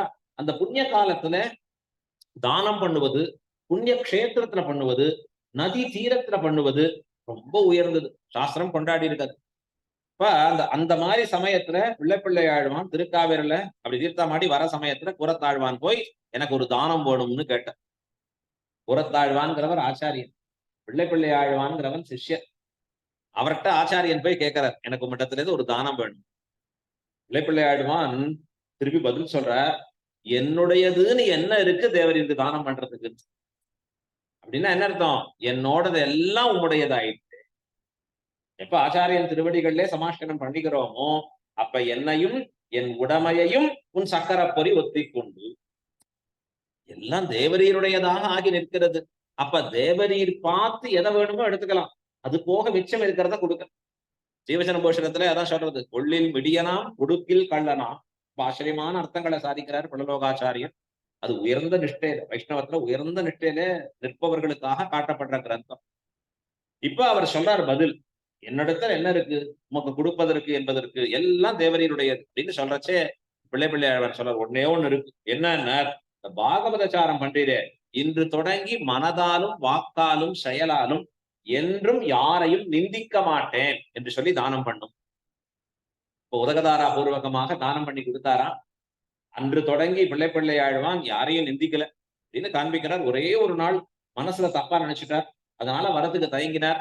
புறத்தாழ்வானே வந்து அவரை, நீர் நினைச்சதுக்கு பிராயசித்தம், இப்ப வருந்தினதே பிராயசித்தம் என்று சொல்லி போந்தார்னு காண்பிக்கிறார். இப்ப என்ன சொன்னார் அவர்? உம்முடையது என்னுடையதுன்னு பிரித்து சொல்வதற்கு என்ன இருக்கு? ஆச்சாரியன் அவர் திருமாளிகைக்கு வரச்சே ஏதான ஒண்ணு சொல்றாருன்னு சொன்னா, நான் யோசிக்கிறேன் சுவாமி, அப்புறம் பாக்குறேன் சுவாமி அப்படின்னு சொல்றதா இல்ல. எதுவா இருக்குன்னா இது தேவரீருடையதே. அதனாலதான் சொல்றார், உங்கள் எங்கள்னு பிரித்து பேசுவது முறையல்லவே. இவள் ஏன் சொல்றாருன்னா, இன்னி வரைக்கும் எங்களோட இன்னும் சேரலையோ இல்லையோ, அதனாலே அந்த வெறுப்போடே பேசும்படியாக இருக்கிறது. அவர்களுக்கும் இவர்களுக்கும் அந்த இருவருக்கும் உண்டான கசப்பு, அதாவது இன்னும் வரலையே, எங்களோட கோஷ்டியில சேரலையே, அதற்காக சொல்லுவதாக அமைந்தது அப்படிங்கிறதாக காண்பிக்கிறார். உங்கள் புழக்கடை தோட்டத்து வாவியுள் செங்கழு நீர் வாய் நெகிழ்ந்து ஆம்பல் வாய் கூம்பினகான் அப்படின்னு சொல்றத இது அடையாளமா எடுத்துக்க முடியாது. அடுத்தது சொல்லுங்கன்னு கேட்ட செங்கல் கொடி கூரை வெண்பல் தவத்தவர் தங்கள் திருக்கோயில் சங்கிடுவான் போகின்னார். இத ரெண்டு விதமாக பிரித்து காண்பிக்கிறார். செங்கல் பொடிக்கூரை வெண்பல் தவத்தவர். இந்த செங்கல் பொடிக்கூரை, செங்கல் பொடின்னு சொல்லக்கூடியது தன்னுடைய ஆடைகளிலே பட்டு இருக்கக்கூடியதாக விளங்கி நிற்கக்கூடிய தமப்பிரசுரராக இருக்கக்கூடிய சிவத்வஜரும் கூட காலை பொழுதிலே வெடித்தெழுந்து தங்கள் திருக்கோயிலுக்கு சென்று அவர்களும் தாங்கள் செய்யக்கூடிய ஆராதனங்களை செய்ய தொடங்கி இருப்பதாக நிற்கிறது. நாம எப்படி சொல்லணும்? தமப்பிரசுரரா இருக்கிற அவர்களை பத்தியே அனுஷ்டானம் சொல்லணும் அப்படின்னா, அவர்கள் கூட எழுந்து போகும்படியா இருக்கிறச்சே நீ இன்னும் உறங்கி கொண்டிருக்கிறாயேன்னு ஒரு அர்த்தம். இன்னொன்னு சொல்றார், செங்கல் பொடி கூரை. காவி வஸ்திரம் யார் உடுத்திருக்கா? சன்னியாசிகள் உடுத்திருக்கா. ஸ்ரீ வைஷ்ணவ சம்பிரதாயத்துல காஷாய திருதண்ட மாத்திரேன தண்டவதி பிரணம்ய சாஸ்திரம் சொல்லி கொடுக்கிறது. காஷாயத்தையும் திருதண்டத்தையும் தரித்திருக்கக்கூடிய பெரியோர்களை எவ்விடத்திலே பார்க்கிறோமோ அங்கேயே சாஷ்டாங்கமாக விழுந்து தண்டனிட வேண்டும். முக்கோல் பகவர்கள்னு பேர் அவர்களுக்கெல்லாம். தமிழ்ல நிறைய நூல்கள்ல இவர்களை பத்தி அற்புதமா வந்திருக்கு. சிலப்பதிகாரம் எத்தனையோ நூல்கள்ல வந்திருக்கு. முக்கோல் பகவர்கள், திருதண்டின்னு சொல்றோம் நாம். 3 தண்டங்களை உடையதாக இருக்கக்கூடியதை வைத்திருப்பவர்கள். அத்வைதிகளுக்கெல்லாம் ஏகதண்டின்னு பேர். ஒரே ஒரு தண்டத்தை மட்டும் வைத்திருப்பவர்கள். ஸ்ரீ வைஷ்ணவத்துல திருதண்டி. தமிழ்ல இருக்கிற பல நூல்கள்ல முக்கோல் பகவர்கள்னே நிறைய சிலப்பதிகாரம் பல பல தமிழ் பழைய நூல்கள் எடுத்து பார்த்தா நமக்கு தெரிய வரும் அழகா. அந்த காஷாயத்தையும் திருதண்டத்தையும் பார்த்தாலே விழுந்து வணங்க வேண்டும். அவர்கள் என்ன பண்றா? விடியற்காத்தால பொழுதுல எழுந்து தாங்கள் திருக்காவேரிக்கு சென்று அனுஷ்டானங்களை பண்ணி சந்தியாவந்தனாதிகளை பண்ணி முடித்த பிறகு தங்கள் திருக்கோயில், தங்களுடைய திருக்கோயிலே, தங்கள் ஜீயர் மடம்னு இருக்கே, அந்த மடத்துல இருக்கக்கூடிய பெருமாளுக்கு திருவாராதனம் செய்யக்கூடிய வேலையாயிற்று. சங்கிடுவான் போகின்னார். சங்குன்னு சொன்னா திருவாராதனத்துக்கு வேண்டிய உப லட்சணமான விஷயம். அப்படின்னா சங்கத்வனி எழுப்புறது ஒண்ணு, இல்ல சங்குன்னு சொன்னா சாவினர். அந்த திருக்காப்பு நீக்குதல், பெருமாளுடைய கதவு மூடி இருக்கோ இல்லையோ, அந்த சாவி வச்சு திறந்து திருக்காப்ப நீக்குதல். அவர்களும் தங்கள் திருக்கோயில் சங்கிடுவான் போகின்னார். சுவாமி ராமானுஜர் கிட்டத்தட்ட 3:30 மணிக்கு எழுந்துப்பார். படுத்துக்கிறதே 11, 12 ஆயிடும் சுவாமிக்கு. எப்படிதான் 2 மணி நேரம் 3 மணி நேரம்? நமக்கு இந்த 2 மணி நேரம் 3 மணி நேரம் பகல்லையே வேண்டியிருக்கு. அப்பதான் சுவாமி ரெஸ்ட் எடுத்தாதான் அடுத்தது பார்க்க முடியாது. ராத்திரியே அவ்வளவு நாளை தான் படுத்துக்கிறார் சுவாமி. விடியற் காத்தால 3 மணிக்கு எழுந்து திருக்காவேரிக்கு போய் தீர்த்தம் ஆடுறார். நித்தியம்ங்கிற கிரந்தத்துல சொல்றார். அவரே அருள் செய்திருக்கக்கூடிய கிரந்தம் நித்தியம்னு பேரு. நித்தியம்னா காலையில இருந்து எப்படி பண்ணணும் நம்ம அனுஷ்டானங்கள்னு சொல்லி கொடுக்கும். அந்த மாதிரி சொன்னதைப்படி நாம தீர்த்தம் ஆடினா குளித்தாள்னு சொன்னா காத்தாலேன்னு மத்தியானம் வரைக்கும் குளிச்சுட்டே தான் இருக்கு. அப்படி சொல்லி கொடுக்குறாரு. அதை எப்படி எடுத்துக்கணும்? போன உடனே திருக்காவேரியில அங்க சேவிச்சு உள்ள இறங்குறச்சே என்ன ஸ்லோகங்களை சொல்லி அங்கேருந்து மனம் எடுக்கிறச்சே அந்த மண்ணை எத்தனை பாகமா பிரிக்கிறது? 2 பாகமா சுத்தி, உடம்ப சுத்தி பண்ணிக்கிறதுக்கு ஒண்ணு, இப்படி அதுக்கப்புறம் வேற இப்படி 2ஆ பாகமா பிரிக்கிறது, அதை சில பாகங்களா பிரிக்கிறது, அதற்கு மந்திர பிரயோகம் பண்றது, இப்படி எல்லாம் ஒரு பெரிய கிரமங்களை சொல்ற. இது சொல்றதோட மட்டும் இல்ல, தான் அந்த அனுஷ்டானத்துல இருக்க. அப்படிப்பட்ட அனுஷ்டானங்களோட குளித்து தீர்த்தாமாடி நாம இன்னைக்கு ஏதோ 2, 3 ஸ்லோகமாவது சொல்லி குளிக்கிறோம். காவேரி மவகாயிஷிய அப்படின்னு சொல்றோம். நின்னவன் கீர்த்தியும் நீழ்புணரும். இந்த பாசுரங்களை சொல்லிட்டு டக்குன்னு குளிச்சுட்டு ஓடி வந்துடுறோம் அழகா. ஆனா ஆச்சாரியர்கள் கிரமேண அந்த தீர்த்தாமாடி அங்கேயே திருக்காவேரியிலேயே சந்தியாவந்தனத்தையும் பண்ணிடும். சந்தியாவந்தனத்தையும் முடிச்சுட்டு, ஏன்னா ஜலஸ்பர்ஷத்தோட தீர்த்தம் அப்படியே ஓடிட்டு இருக்கிற தீர்த்தத்துல அங்க திருவன் காப்பெல்லாம் இட்டுட்டு அங்கேயே சந்தியாவந்தனாதிகளை முடிச்சுட்டு தன்னுடைய ஜீரமடத்துக்கு வந்து, ஸ்ரீரங்கநாத ஜீரமடம்னு இருக்கே, அதுதான் உடையவருடைய மடம். அங்க வந்து சுவாமி தன்னுடைய பெருமாளுக்கு திருக்காப்பு நீக்கி திருவாராதனம் பண்ற திருப்பள்ளி முதல்ல தொடங்கி முதல் காத்தால வேலையில பண்றது. அத போல சந்நியாசிகளும் கூட செங்கல் கொடி கூரை வெண்பல் தவத்தவர் தங்கள் திருக்கோயில் சங்கிடுவான் போகின்னார். அவர்களும் கூட எழுந்து புறப்பட போனார்களே. இதுவும் விடுவிப்புண்டான அடையாளம் அன்றோ? நீ இன்னும் உறங்கிக் கொண்டிருக்கிறாயே. ஆனா இவள் உள்ள இருக்கிறவன் என்ன சொல்லியிருக்கானா, எங்களை முன்னம் எழுப்புவான் வாய் பேசும் நங்காய். நீ என்ன வார்த்தை சொன்ன நேற்றைய தினம் சொல்றச்சே, எங்களை முன்னம் எழுப்புவான். நானே வந்து உங்களை எல்லாம் முன்னாடி எழுப்பிட்டு கவலையே பட வேண்டாம், நீங்க எல்லாம் சித்தமா இருங்கோ, நான் வந்து எழுப்பிட்டு அப்படின்னா சொன்னவளை இப்ப காணும், மத்தவ எல்லாரும் வந்தாச்சு. யார் சொன்னாலும் வந்து எழுப்புகிறேன்னு அவளை காணும். முன்னம் எழுப்புவான். நீ சொல்றதும் செய்யறதும் நேரடியாக விரோதமாக இருந்தது. சொல்லிட்டு செய்ய வேண்டாமோ? சொன்னதை செய்ய வேண்டாம். சொன்னதையும் செய்யறதையும் நேரடியாக விரோதமாக வைத்துக் கொண்டிருக்கிறாயே. அப்படி இல்லையே, நீ சொல்றதற்கும் செயலுக்கும் பொருந்தியவளாக நீ இல்லையே அப்படின்னு வார்த்தை சொல்றாங்க. எங்களை முன்னம் எழுப்புவான், எங்களை முன்பே எழுப்புவேன் என்று வார்த்தை சொல்லி வைத்து, நானே கடகராக இருக்கிறேன் இந்த கோஷ்டிக்குன்னு சொல்லி வைத்து நீ வாராமல் ஒழிவதே. இன்னைக்கு இதெல்லாம் சர்வசாதாரணம் ஆயிடுச்சு. என்ன வேணா வாக்கு கொடுத்துக்கலாம். அதை பண்ணலன்னா அதை பத்தி கவலையும் பட வேண்டியது இல்லை. அதுக்காக தானே பாக்குறோம், 5 வருஷத்துக்கு ஒரு தடவை அது மறந்து போயிடும், அப்புறம் 5 வருஷத்துக்கு ஒரு தடவை திருப்பி வந்தா போதும். என்ன கொடுக்குறாருங்கிறதும் தெரியாது. அது இல்ல, வீட்லயே நம்ம சொல்லக்கூடிய வாக்கு. நம்பாடுவான் ஒரு பாப்பத்தை சொல்ற, ரொம்ப தெரிஞ்சுக்க வேண்டிய விஷயம். பல பாப்பங்களை சொல்ற, இதுல முக்கியமா இந்த பாப்பம். ஒருவனுக்கு ஒன்றை கொடுக்கிறேன் என்று சொல்லி அதை கொடாதே நிற்கிறான் யாவன் ஒருவன், அவன் பாபத்தை அடைய கடவேன் மீளவந்திலேன் ஆகிலென்கிறான். 18 பாப்பங்கள்ல இது ஒரு பாப்பம் நம்பாடுவான் சொல்றது. இந்த பிரம்மராட்சச பார்த்து சொல்லியிருக்கு, ஏ பிரம்மராட்சசே, ஒருவனுக்கு ஒன்றை கொடுக்கிறேன், உனக்கு இதை தானம் பண்ணுகிறேன், உனக்கு இந்த வஸ்துவை கொடுக்கிறேன்னு ஒரு வார்த்தை சொல்லி, அந்த சொன்ன வார்த்தையின்படி கொடாதே எவனொருவன் இருக்கிறானோ அவன் பாபத்தை அடைய கடவேன். அவன் வார்த்தை சொல்றச்சே யாரும் இல்ல பக்கத்துல, அவன் கையில எழுதி கொடுக்கல, ரெஜிஸ்டர் போய் பண்ணல, ஆனா வாயில சொல்லியிருக்கான். சொன்ன வார்த்தையை செயல்படுத்தாத பொழுது அவனுக்கு என்ன பாபம் வருகிறதோ அந்த பாபம் எனக்கும் வரணும். இப்ப வாக்கு கொடுத்தா அந்த வாக்கின்படி செயல்பட வேண்டும். செயல்பட்டால்தான் அவனுக்கு பாபம் இன்மையானது, அவனுக்கு புண்ணியமானது ஏற்பட்டு இருக்கும். ஆனா செயல்பட தவறினா அதுவே பாபம். இந்த மாதிரி எத்தனை பாப்பங்களை வச்சுட்டே இருப்போம், சேர்த்துட்டு இருப்போம். விதவிதமான பாப்பங்களை நாம் அறியாதபடி சேர்த்துட்டே இருப்போம். அதுலதான் ஆழ்வார் பாசுரத்தை சொல்றார், நானே நானாவித நரகம் புகும் பாவம் செய்தேன். நல்ல ஆழ்வார் சொல்ற வார்த்தை, நான் நானாவித நரகம். பெருமாளே நீ சிருஷ்டித்த நரகம் எவ்வளவுன்னு பெருமாள் ஒரு கணக்க சொல்றார், இவ்வளவுதான்ப்பா. போராதே நரி, என் ஒருவனுக்கே போராதே, இன்னும் நான் பண்ண பாவத்துக்கு எவ்வளவு பண்ணணும், இவ்வளவு நரகங்களை கொண்டு போய் சேர்க்கணும். முதல்ல நம்முடைய சனாதன தர்மத்துல அடிப்படை புண்ணியம்னா என்ன, பாபம்னா என்ன. புண்ணியம் எதனால கிடைக்கிறது, பாபம் எதனால வருது, இந்த அறிவு நமக்கு ஏற்பட்டாலே ஒழுக்கம் தன்னிடையே. கீழே இருக்கிற பெரியோர்களுக்கெல்லாம் அது நிறைய இருந்தது.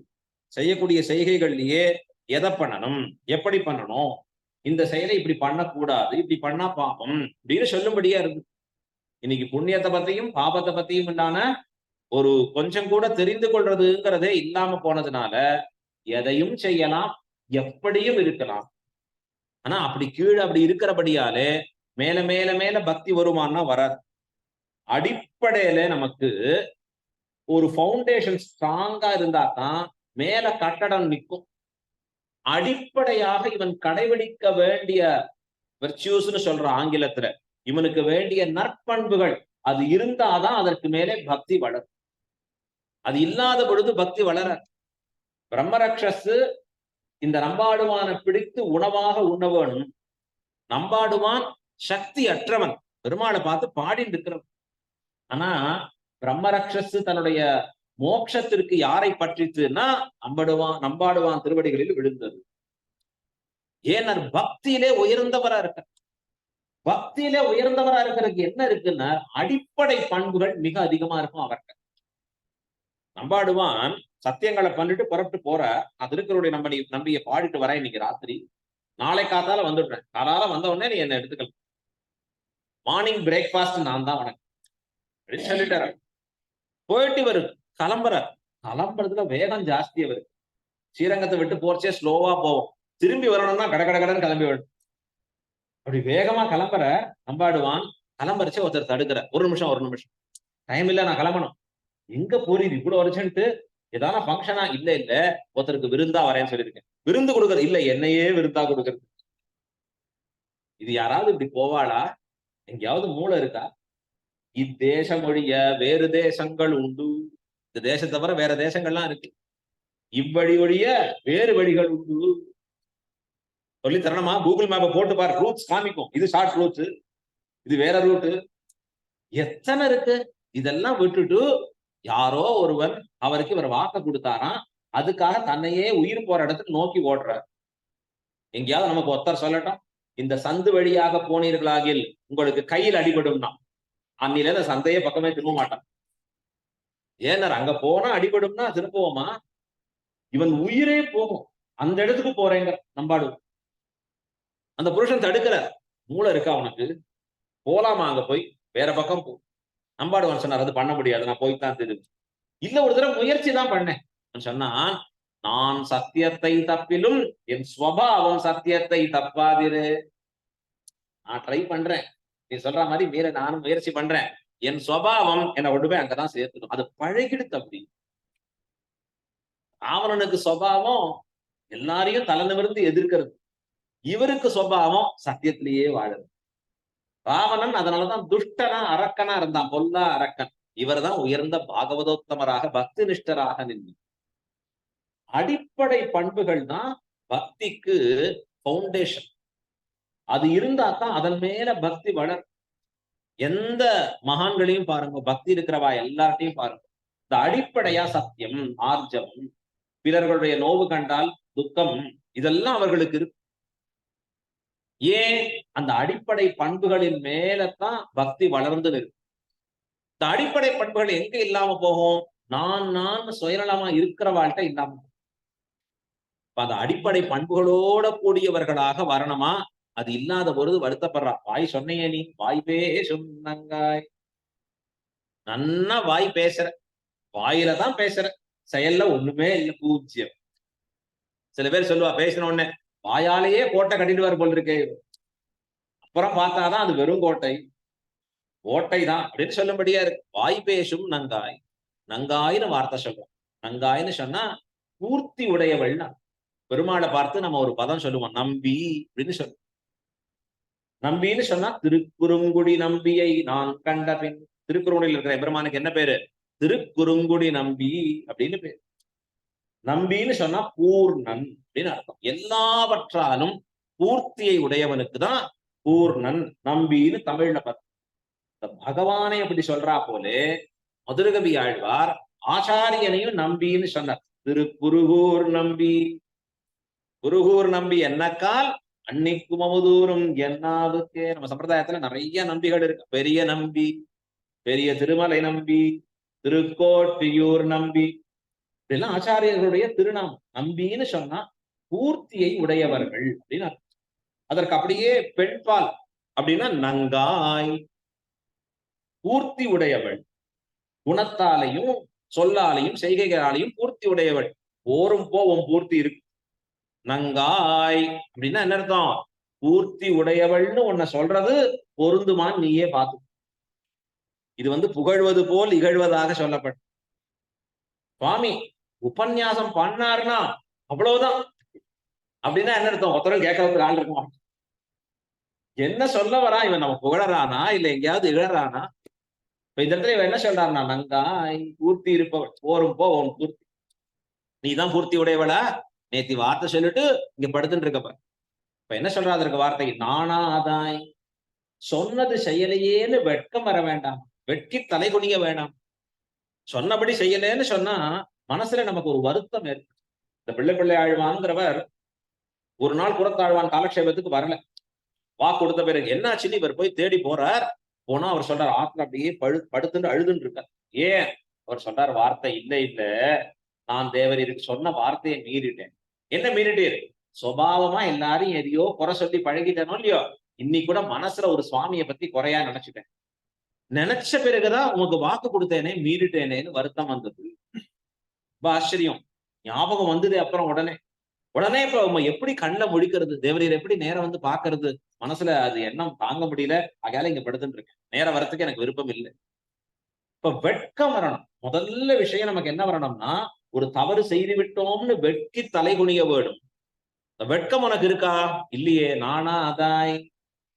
இந்த வெட்கமும் அற்றவராக, ஒரு நான்கிறது கூட தன்மை அற்றவளாக நீ இருக்கிறாய். உடனே இவள் சொல்றா, இப்ப என்ன நன்னா வையறோ இல்லையோ, அப்புறம் ஏன் என்கிட்ட வந்து நிக்கிற? என்ன இப்படி சொல்லிட்டு என்கிட்ட வருவதற்கு என்ன காரணம்? அதுக்குதான் சொல்ற அடுத்த வார்த்தை, நாவுடையாய். நாவுடையாய், அழகான திருநாவீறு படைத்த. அப்படின்னா நாக்குடைமைன்னா என்ன அர்த்தம்? நன்றாக சொல் பேசக்கூடியவர்கள். வார்த்தை ரொம்ப அழகா பேசக்கூடியவளா இருக்கான். இவள் பேச பேச கேட்டுட்டே இருக்கிறா போல. யாரை போலே அப்படின்னா ஹனுமார் பேசினா போலே. நான் ரிக்வேத வினீதஸ்ய, ரொம்ப ஆச்சரியமா சொல்றார் அழகா. நான் யஜுர்வேத தாரிணஹா. இது ஸ்ரீராமாயணத்துல எடுக்கப்பட்டிருக்கக்கூடிய ஸ்லோகம். பெருமாள் காட்டுக்கு இளைய பெருமாளோட வருகிறார். சீதையை கவர்ந்து போயிட்டான் ராவணன். இப்படி நடந்து வந்துட்டு இருக்கிறச்சு சுக்ரீவன் முதலானவர்கள் இவாளை பார்க்கறான்.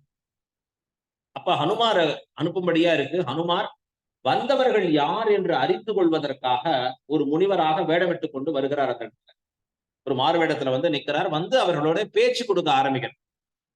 அப்படி பெருமாள்கிட்ட, அதாவது பெருமாள்னா சக்கரவர்த்தி திருமகன் ராமபிரான், இளைய பெருமாள், இவ ரெண்டு பேர்ட்டையும் அவர் பேசுறார்.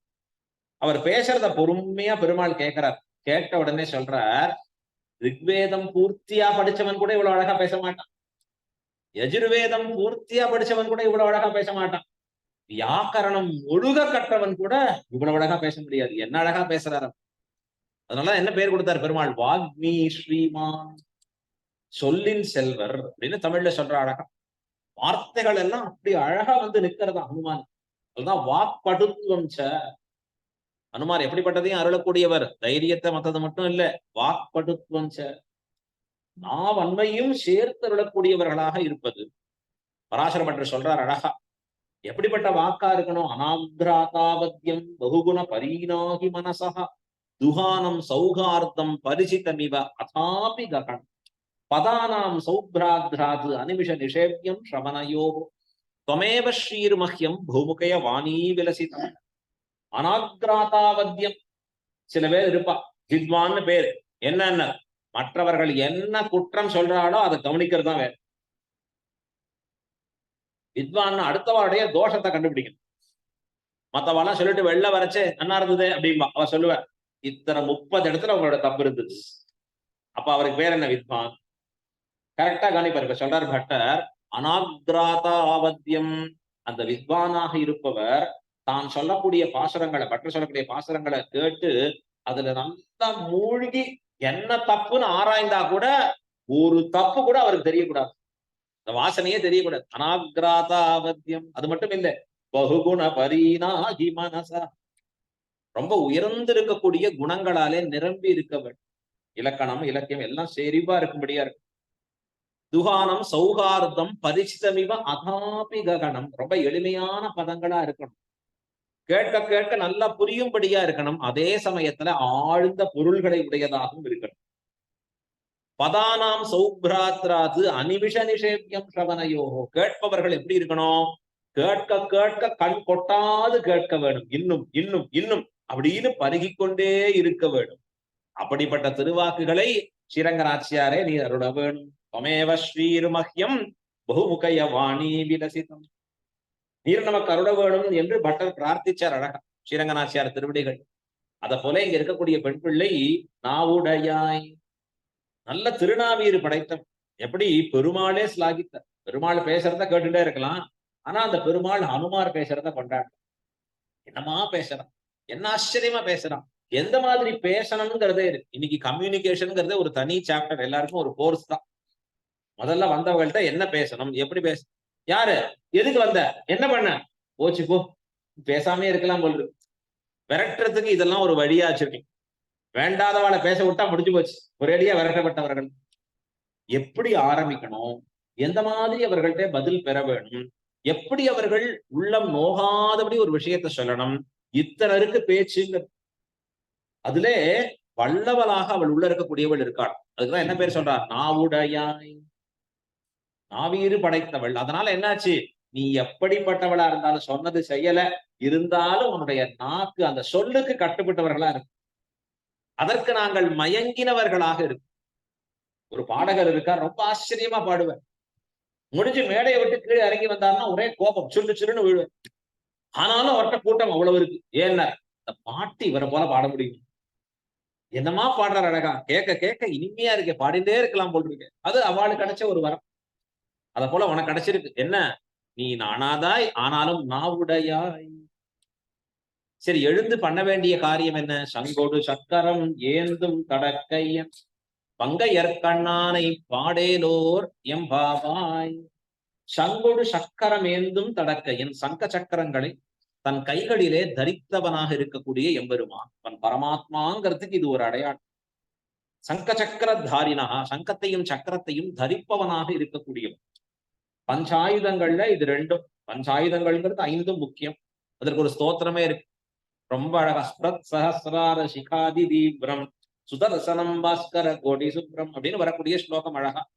அதிலே ஒவ்வொன்றும் சங்கம் சதாகம் சரணம் பிரபத், சக்கரம் சதாகம் சரணம் பிரபத்தியே, சங்கம் சதாகம் சரணம் பிரபத்தியே, கதாம் சதாகம் சரணம் பிரபத்தியே, கட்கம் சதாகம் சரணம் பிரபத்தியே, சார்கம் சதாகம் சரணம் பிரபத்தியேன்னு ஒவ்வொரு திவ்யாயுதங்களா சரணம் பண்ணும்படியாக இருக்கக்கூடிய அற்புதமான ஸ்லோகம். அந்த காலத்துலலாம் குழந்தைகளுக்கு காப்புக்காக போடுறாளே, சின்ன குழந்தைகளுக்கு ரக்ஷை, பஞ்சாயுதங்கள்ல இருக்கிற ஒரு அழகான ஆபரணம் பண்ணி போடும். இந்த பஞ்சாயுத ஆபரணங்களை இருக்கிறச்சு அது ரக்ஷையாக அமையும் இந்த குழந்தைகளுக்கு அப்படின்னு பெரியோர்கள் நமக்கு காமிச்சிருக்கிற விஷயம் அழகா. இப்ப இந்த சங்க சக்கரங்களை எம்பெருமான் ஏந்தி இருப்பது எதற்காக, ஏன் வச்சுட்டே இருக்கார் அவர் அப்படின்னு கேட்டா, பக்தர்களை தான் ரட்சிப்பதற்காக. சங்கு சக்கரம் அங்கையில் கொண்டான். பராசர பட்டர் சொல்றார், பாதுகு பிரணத ரக்ஷாயாம் விளம்ப மசகன்னிவ சதா பஞ்சாயுதி பிப்ரது சன ஸ்ரீரங்க நாயகா. எப்பவுமே தன் அடியவர்களை ரட்சிப்பதற்காக தாமதத்தை, கால தாமதத்தை பொறுக்க மாட்டானா எம்பெரும்.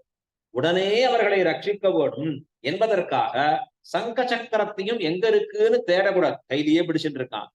இது ரொம்ப ஆச்சரியமா கொண்டாடி காண்பிக்கிறது. இது எப்படிப்பட்டதா இருக்கு அப்படின்னா, அடியவர்களுக்கு கால விளம்பத்தை பொறுக்காதவனா இருக்கான் எம்பெருமான். அதற்காக ஏற்படுகிற சிரமம் தனக்கு வந்தாலும் பரவாயில்லன்னு பிடிச்சிட்டு இருக்கான் அப்படின்னு கொண்டாடி. இது எதை போலன்னா, நம்ம கிட்ட சில சமயங்கள்ல ரொம்ப சரியா ஒழுக்கமா இருக்கிறது இல்லாம இருக்கு. நாங்கெல்லாம் அந்த காலக்ஷேபம் போறச்சு, காலக்ஷேபம் போயிட்டு வந்த உடனே புஸ்தகத்தை வைக்கணும் ஒரு இடத்துல. இது போய் வைக்கிறோம்னு வச்சுக்கோங்க, சரியா எந்த இடத்துல வைக்கணுமோ அங்க வைக்கணும். ஒவ்வொரு நாளைக்கு ஒவ்வொரு இடத்துல வச்சோம்னு வச்சுக்கோங்க, என்ன ஆகும்னா காலக்ஷேபம் கிளம்புற அன்னைக்கு அந்த புஸ்தகம் கிடைக்காது. எல்லாருக்கும் பெஸ்ட் உதாரணம் என்னன்னா, செல்போனை வீட்டுல வைக்கிறது தான். நம்ம வீடே தான், அந்த ரூமே தான். ஆனா அதற்காக ஒரு நாள் தேடுறது இருக்கே, உண்மையிலேயே ஒரு நாள் கூட பெருமாளை கூட இப்படி தேடினது இல்லை. ஒவ்வொரு நாளும் இதை தேடும். இங்க வச்சேனா, அங்க வச்சேனா, எங்க இருக்கு, ஐயோ எங்க போயிடுது. ஒரு காலத்துல போன்ங்கிறது பிக்சடா இருந்தது, நாம் அதை தேடி போகும்படியா இருந்தது. அந்த இடத்துல இருக்கிறச்சே போய் எடுத்துவோம், பேசுவோம். இப்ப எங்க இருக்கிற ஓடி ஓடி போறோம், இங்க இருக்கா அங்க இருக்கா.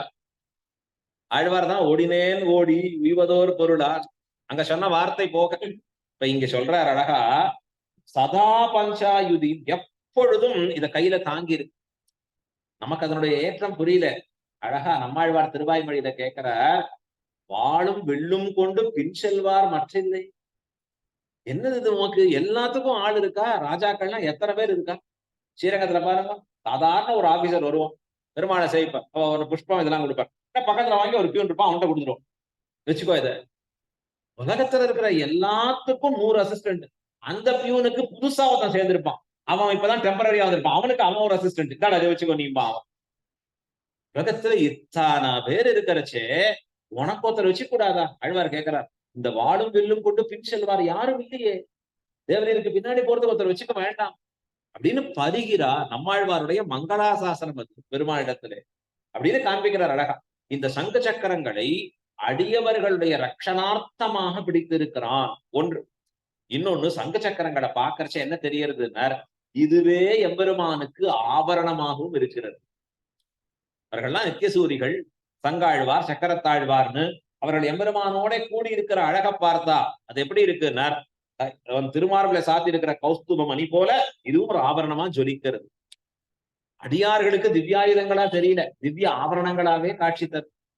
அதனாலதான் சொல்றார் ஆழ்வார், சங்கு சக்கராத்தான் என்போ சாதி மாணிக்கத்தையே.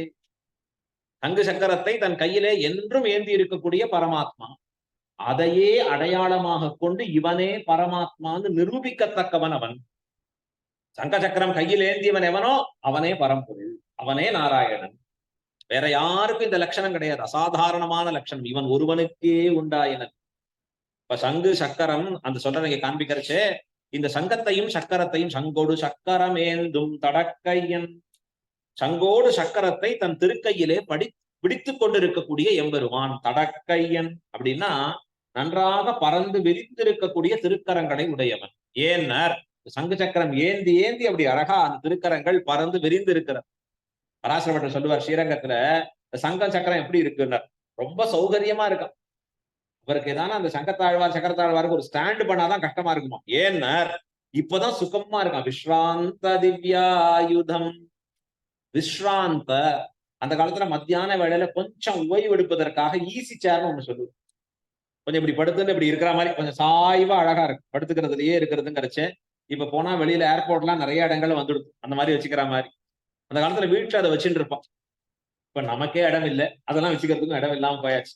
அப்படி வச்சு கொஞ்ச நாள் இப்படி சாஞ்சிப்பா. அந்த மாதிரி இந்த சங்க சக்கரமும் என்ன பண்றதுன்னா, நல்ல பருத்தெழுந்த தோள்களோடு எபெருமானுடையது சௌகரியமா விஸ்ராந்த திவ்யா ஆயுதம் நல்லா ரெஸ்ட் எடுத்துட்டு இருக்கான். ஸ்ரீரங்க கஷேத்திரத்துல பட்டர் வர்ணிக்கிறார் அழகா, ரங்கநாதருடைய திருத்தோள்கள் அப்படி ரெஸ்ட் எடுத்துட்டு இருக்க அழகா. அதை கையிலே ஏந்தி ஏந்தி நம்முடைய திருக்கரங்கள் நன்றாக அகன்று பெற்றிருக்கக்கூடியவன் எம்பெருமான். சக்கரம் ஏந்தும் தடக்கையன் அப்படின்னு தெரிவிச்சு. இந்த சங்க சக்கரங்களை எம்பெருமான் ஏந்தி இருப்பதாலே என்ன காண்பிக்கப்படுகிறது? அவனே சர்வேஸ்வரன்ங்கிறது காண்பிக்கப்படுகிறது. இன்னொன்னு, அந்த சங்க சக்கரம் இருக்கக்கூடிய அழகிலே ஆழ்வார்கள் மயங்கி போய் நிற்கிறார்கள். ஒரு பாசனத்துல சொல்லுவார் ஆழ்வார் ரொம்ப அழகா. பராசர பட்டர் உபன்யாசம் பண்ணிட்டு இருக்கார் ஸ்ரீரங்க கஷேத்திரத்துல. மைப்படிமேனி அப்படின்னு வரக்கூடிய இடம், திருவிழத்துல வரக்கூடிய ஒரு பாசுரம் இது. மைப்படிமேனி, மை படித்து இருக்கக்கூடிய மேனி. நாமெல்லாம் எவ்வளவு அர்த்தம் சொல்லுவோம், அவ்வளவுதான் சொல்ல முடியும். ஆனா பட்டர் சொல்றார், இந்த திருமேனிய சேவிச்சா நம்ம கண்ணுல மை படிஞ்ச மாதிரி ஆயிடுது.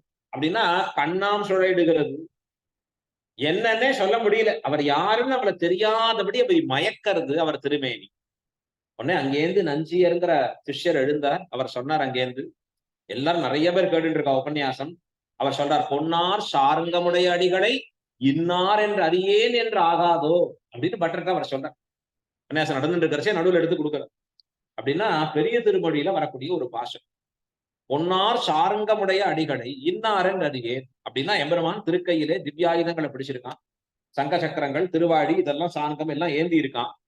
இதெல்லாம் ஏந்தி இருக்கிறவன்னு சொல்லிட்டு ஆழ்வார் சொல்றார், இன்னார் என்றறியேன். அவன் இன்னார்னு தெரியலையே, கையில சங்க சக்கரங்கள் எல்லாம் வச்சுட்டு இருக்கான் அழகா. ஆனா அவரை பார்க்கறச்சே என்னன்னா இன்னார் என்று அறியாதவனாக, அவர் நாராயணன் சொல்ல தெரியுது ஆழ்வார். அப்படின்னா என்ன அர்த்தம்? அப்படி அந்த திருமேனி அழகு அவரை துவக்க பண்ணுகிறது, அப்படியே மயக்க பண்ணும்படியா இருக்கு. இது இந்த பாசுரத்தினுடைய அர்த்தத்துக்கு பொருந்துமோல்யோன்னு அவர் எடுத்து கொடுக்கிறார். மைப்படிமேனி அப்படிங்கிறதுக்கு இந்த பொன்னார் சாரனுடைய அந்த வரி பொருந்துமோல்யோ திருமொழியில வரக்கூடியதுன்னு எடுத்து காண்பிக்கிறச்சே சொன்னார். இந்த வரியை சொன்னது யார் எழுந்திருங்கோன்னார் கோட்டி. யார் இப்படி சொன்னது அப்படின்னு உடனே நஞ்சியர் அங்கேருந்து எழுந்துட்டார். அடியேன் பயந்துட்டு எழுதுக்கிறார். ஆச்சாரர்களுக்கு சரியா சொன்னோமா இல்லையா தெரியலையே அப்படின்னு பயந்துட்டு எழுதுக்கிறச்சே அவர் சொன்னார், அப்பா என்ன ஆச்சரியம், தமிழ் நடையாடாத தேசம் நீர் பிறந்தது வளர்ந்தது எல்லாம். அது எங்க இருக்கக்கூடியது? மேல்கோட்டை, மேல்நாடுன்னு சொல்லுவார். அந்த மேல்கோட்டையில தமிழ் நடையாடாத தேசம். அங்கே பிறந்து வளர்ந்து இங்கே வந்து தமிழை கற்று, திருவாய்மொழி கற்று, அதன் அர்த்தத்தை கற்று நமக்கே என்று உபகரிப்பது. எனக்கே நீ சொல்லி தரீரே, இவர் தான் சொல்லி கொடுத்தாரு, பட்டர் தான் அவர்கள் எல்லாம் சொல்லி கொடுத்தாரு, அர்த்தங்களை போதிச்சார். சொன்ன பிறகு இன்னைக்கு நமக்கே இதை சொல்லிக் கொடுப்பதே அப்படின்னு வாரி அணைத்தார் அவர். அவருக்கு அன்னைக்கு ஒரு தான் கொடுத்த ஒரு பெரிய ஒரு கிஃப்ட் அவருக்கு என்னன்னா, தான் சாப்பிட்டு மிச்சம் இருக்கக்கூடிய சேஷ பிரசாதத்தை அவருக்கு சமது செய்வித்தார். அன்னைக்குதான் அவர் கொடுத்தாராம் பராசர பட்டர். கொண்டாடி காண்பிக்கிறார்கள் இதை காண்பிக்கிறது. அப்ப எம்பெருமான் எப்படி இருக்கவன் திருமேனியில சங்கச்சக்கர கதாபாணியா தான் இருக்கான். ஆனா அது என்ன பண்றதுன்னா அப்படியே இவர்களை ஆழ்வார்களை மயக்க பண்ணுகிறது அப்படியும் இருக்குன்னு சொல்ற. அதனாலதான் கங்குலும் பகலும்ங்கிற வரக்கூடிய இடத்துல இவள் ஒன்னொன்னா அடையாளம் சொல்ற. சங்கு சக்கரங்கள் என்று கைகூப்பும் தாமரை கண் என்னே தளரும். இந்த இடத்துல சங்கு சக்கரம்னு சொல்றச்சே ஊராராழி வெண்சங்கேந்தி கொடியேன் பால் வாராய் அப்படின்னு சொல்லணும் ஆழ்வார் விரிவா. ஆனா சங்கு சக்கரம்னு சொல்றச்சேயே ஆழ்வாரால முடியல, அதுக்கு மேல பேச வரல, கை கூப்பிடுறாரு அந்த இடத்துல. இந்த பாவம் எல்லாம் ஒண்ணுமே புரியாது நமக்கு. ஆழ்வார்களுடைய நிலைங்கிறது அப்ப பக்தியில அத்தனை சிரேஷ்டமா இருக்கு, உயர்ந்திருக்கிறார்கள் அவர்கள். அப்ப அப்படிப்பட்ட சங்கும் சக்கரத்தையும் தடக்கையன் தன் கையிலே உடையக்கூடிய எம்பெருமான். சங்கொடு சக்கரமேந்தும் தடக்கையன். இந்த சங்கொடு சக்கரம் ஏந்துபவனா எம்பெருமான் இருப்பானான்னு அப்படின்னு கேள்வி கேட்டா, ஆமா இருப்பான், கிருஷ்ணனாத்தானே இருக்கான் அவன். இவாளுக்கு எப்படி தெரிகிறதுன்னா, இவன் பிறந்த பொழுதே அந்த சங்கொடு சக்கரத்தோட தானே பிறந்தான். தேவகி வசுதேவர் தான் கேட்டுக்கிறா, உபசம்ஹர கொஞ்சம் மறைச்சுக்கோன்னு வார்த்தை சொன்ன. சரி மறைச்சுட்டானே, இப்ப இவாளுக்கு எப்படி சொல்றது அப்படின்னா, தன்னிடத்திலே மிகுந்த பக்தி இருக்கிறவர்களுக்கு 4 திருக்கரங்களோட சேவை சாதிக்கிறாங்க, தங்க சக்கரங்களோட சேவை சாதிக்க. பக்தி இல்லாதவாளுக்கு இருக்கிறத சுருக்கிக்கிறாங்க. ஸ்ரீரங்கத்துல ஆழ்வார் பெருமாளை பாடுறச்சே, பெரிய பெருமாளை தங்க சக்கரத்தோட இருக்கிறவரா பாடுறச்சே கேட்டுக்கிறா, இது என்ன சுவாமி அவர் அப்படி இல்லையே, 2 திருக்கரத்தோட. பக்தி இருக்கிறவாளுக்கு 4 திருக்கரங்களால பனைத்து இருக்கிறது, அது இல்லாதவாளுக்கு இருக்கிற 2ஐயும் சுருக்கலாமான்னு பாக்குறான் பெருமை. இவர்கள்லாம் கோபிகாஸ்திரிகள், கிருஷ்ணனே உயிராக இருப்பவர்கள். ஆகையாலே தன்னுடைய திவ்யாயுதங்களோடு கூடிய திருமேனியை காட்டி கொடுக்கிறான். திருப்பானாழ்வார் எப்படி பாடினார், காட்டவே கண்ட எம்பெருமான் காட்டி கொடுக்க கண்டு பாடினார். அவர் காட்டி கொடுக்காத நாமும் பார்த்துட்டே இருப்போம். ஏதாவது ஒரு பாட்டு பாடணும்னா இங்கத்த வருது, தெரிய மாட்டேங்கிறது, வர மாட்டேங்கிறது. எம்பெருமான் காட்டி கொடுக்க கண்டு அனுபவித்தார். அதை போல சங்கொடு சக்கரமேந்தும் தடக்கையன் பங்கையர் கண்ணானை.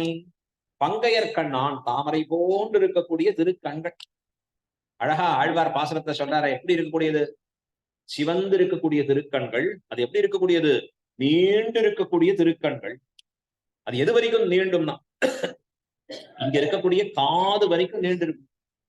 இதை பட்டர் வர்ணிக்கிறார், கிருபயா பரையா கரிஷ்யமானே சகலாங்கம் கில சர்வதோக்ஷி நேத்ரே பிரதமம் ஸ்ரவசி சமாஸ்ருணாதே இதி தைர்யேன விதந்தி ரங்க நேத்ரி என்று ரொம்ப அழகா பாசுரத்தை சொல்றார்.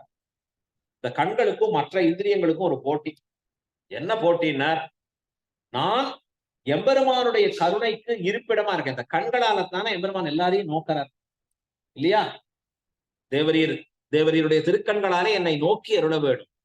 ஆழ்வார் பாதத்துல சொல்றச்சே அப்படியே சொல்லுவாராம் திருவரங்க பெருமாள் அரையர், தாமரை கண்களால் நோக்காய் அப்படின்னு பாசுரத்துல, உன்னுடைய தாமரை கண்களாலே என்னை நோக்க வேண்டும். அவருடைய குமாரர் அரையர் பெரியவர் இருக்கார், சின்னவர் இந்த தாளத்தை பிடிச்சிட்டு தாமரை கண்களால் நோக்காய் நோக்காய் நோக்காய் அப்படின்னு எம்பெருமான்ட்ட கேட்கிறார், என்னை நோக்க வேண்டும் நோக்க வேண்டும். பின்னாடி இருக்கிற தகப்பனார் பட்டுன்னு முதல்ல ஒரு அடி போட்டு, போற அடுத்தது போ மேற்கொண்டு. ஏன் அப்படின்னு கேட்கறச்சே, எம்பெருமான் உனக்கு என்ன குறை வைத்தான், அவன் ஜாயமான காலகடாட்சம் பண்ணதுனாலத்தானே இப்படிப்பட்ட கைக்கரியம் உனக்கு பாக்கியமாக கிட்ட பெற்றிருக்கிறது. அந்த வம்சத்துல பிறந்திருக்க, நல்ல கை கால்கள் வாய்க்க பெற்றிருக்கிறது. அவன் முன்னாடி இன்னைக்கு கைக்கரியம் பெறக்கூடிய பேரு கொடுத்திருக்கிறானே, இதை தாண்டி உனக்கு என்ன வேணும்னா மேற்கொண்டு போனார். அவனை நிர்பந்தியாது, தாமரை கண்களாலே நோக்க வேணும். இந்த செந்தாமரை கண் இருக்கு, அந்த கண் எல்லாரையும் குளிர நோக்க கடவது, தன் அருளை சொரிவதாக நிற்பது. எம்பெருமானுடைய திவ்ய கட்டாட்சம் என் மேல பட்டது, அவருடைய திருக்கண் நோக்கி என் மேல பட்டது. இப்ப கும்பல் அதிகமா இருச்சு, இது ஒண்ணுதான் நம்ம சொல்லிப்போம், நாம அவரை சேவிக்கிறோமோ இல்லையா, அவர் கட்டாட்சம் நம்ம மேல பட்டிருத்துப்பா, நம்மளே பார்த்திருப்ப. இதை HRNC பிடிச்சுட்டான். என்னன்னா, நீங்க செய்ய கட்டி பரவாயில்ல, அவர் உங்களை பார்த்துறாரு, கவலைப்படாதீங்களோ. அவனுக்கு இவர் பாக்குறார் அவர் பாக்குறார் வேண்டாம், இங்க நிரம்புறதா அவ்வளவுதான், முடிஞ்சு போச்சு. திருக்கண் நோக்குன்னு சொல்றாரு. அப்ப இவங்க சொல்றச்சே இந்த கண்ணு யோசித்துதான், இந்த கண்ணு 2ஆ சின்னதா இருக்கிறச்சே தானே கஷ்டமா இருக்கு. உடம்பு ஃபுல்லா கண்ணானா எப்படி இருக்கும், எல்லாரையும் குளிர நோக்கலாமே. அதுக்காக என்ன பண்ணிட்டுன்னா, முதல்ல ஒரு ராஜா சண்டை போடணும்னா பக்கத்துல இருக்கிற தேசத்துக்கு மேலதான் முதல்ல படையெடுப்பான். அது போல இந்த திருக்கண் என்ன பண்ணிட்டு, பக்கத்துல இந்த காது இருக்கு, அதோட சண்டை போடலாம், அந்த இடத்த ஆக்கிரமிக்கலாம்னு நீண்டதான், காது வரைக்கும் நீண்டதான். கிருபயா பரையா கரிஷ்யமானே எங்க வரையும், பிரதமம் ஸ்ரவசி சமாஸ்ருணாதே, முதல்ல திருக்காது வரைக்கும் நீண்டு இருக்கக்கூடியது. ஆழ்வார் சொன்னார், நீண்டவ பெரியவாய கண்கள் என்னை பேதமை செய்தனவே. நீண்டு இருக்கக்கூடிய திருக்கண்களை ஒரு முறை கண்டால் அப்படியே கலங்கி போயிடுற, மனதெல்லாம் அப்படியே எம்பெருமான் திருவடிகள்ல விழுந்திருக்கும்படியா இருக்கு. அப்ப எம்பெருமான் என்ன பண்ணுவான்னா, இந்த கண்ணழக காட்டிதான் முதல்ல தன் பார் ஈர்த்து கொள்ளுவான். அவ்வளவுதான். அந்த கண்ணடிமையை கண்ணை காண்பிச்சு அழகுக்கு மயங்கினார்னா அவ்வளவுதான், அவர் மயங்கினார். திருப்பானாழ்வார் அப்படி தோத்தார் அந்த கண்ணழகு.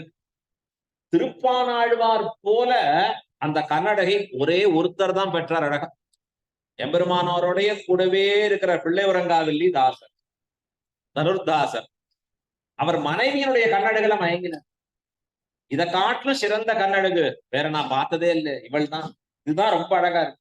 உடையவர் கேட்டார், இதை காட்டிலும் சிறந்த அழகு காண்பித்தா நேரா உள்ள அழைச்சிட்டு போனார். பெரியவருமாள்கிட்ட நிறுத்தினார்.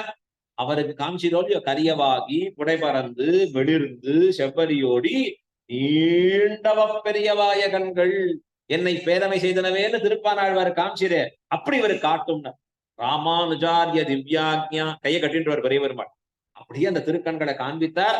அப்ப சொன்னார், தோற்றோ ஜிதந்தே புண்டரீகாட்ச. ரொம்ப அழகான ஸ்லோகம், ஜிதந்தே ஸ்தோத்திரம்னு அர்ச்சகர் டெய்லி சொல்லணும். ஜிதந்தே உனக்கு வெற்றி, எங்களுக்கு தோல்வியினர். எதனாலே? அந்த புண்டரீகாட்சன் ஆகிற அந்த தாமரை கண்ணுக்கு தோற்றம். அத போல முதல்ல இந்த பெண்களை எழுதி வாங்குவது எதுன்னார், தன்னுடைய தாமரை கண்களாலே அப்படின்னு காண்பிக்கிறார் அழகா. பங்கையர் கண்ணானை, பங்கையர் கண்ணான் தாமரை போன்று இருக்கக்கூடிய திருக்கண்களை உடையவனான எம்பெருமான் அவனை பாட பிரீத்திக்கு போக்கு விடுத்து பாடும்படியாக இருத்தல். மனசுல அவன் பேர்ல அன்பு பிரீத்தி நிறைய இருக்கு. அது எப்படி வெளிவரும்? வெளியில பாசுரமாக அவனை பத்தி திருநாம சங்கீர்த்தனமாக அப்படி பாட நீ எங்களோடு சேர்ந்து வர வேண்டும் என்று பிரார்த்தித்து நிற்கிறாள். இந்த பாசுரத்துல இந்த பெண் பிள்ளையை எழுப்பிண்டு கடைசியா ஒரு பெண் பிள்ளைய 15வது பாசுரத்துல எழுப்புற. இதோட பூர்த்தியாருது திருப்பாவையில எழுப்புறது. அதற்கு மேற்கொண்டு அடுத்தடுத்த பாசுரங்கள்ல அனுபவிக்க இருக்கிறோம். இப்ப இந்த பாசுரத்தை ஒரு முறை சங்கீதமாக கேட்டு இந்த அர்த்தங்களை மீண்டும் உள்வாங்கி நிற்போம்.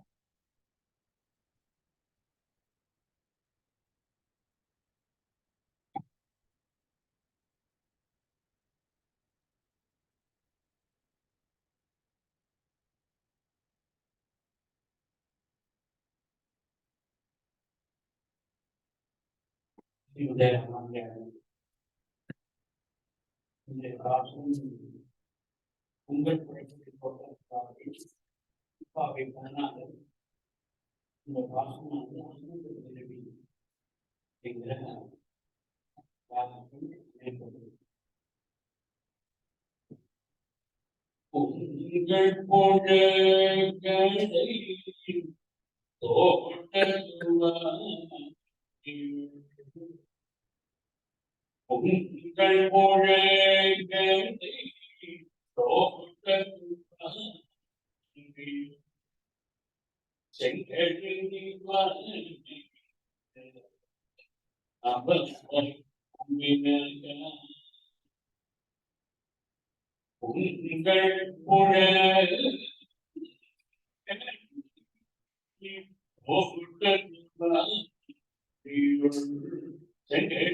செங்கல் பொடிக்கூரை வெண்பதக செங்கல் பொடிக்கூரை வெண்பதவ தங்கடி சங்கிடு பாண்டோ எங்களை எழுப்புவார் எங்களை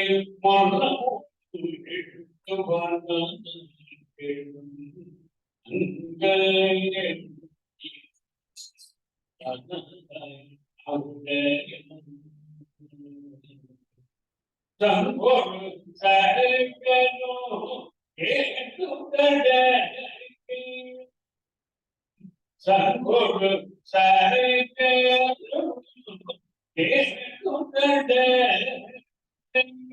பங்கையர்கள்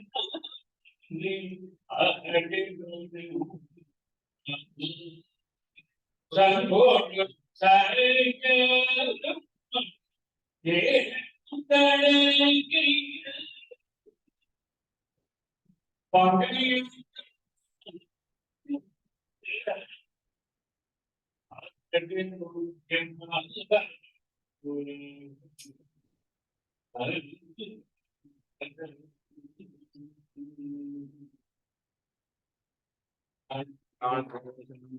சார்புள்ள திருவடிகளே சரணம், அழுவான் திருவடிகளே சரணம், பெருமானார் திருவடிகளே சரணம், சீர் திருவடிகளே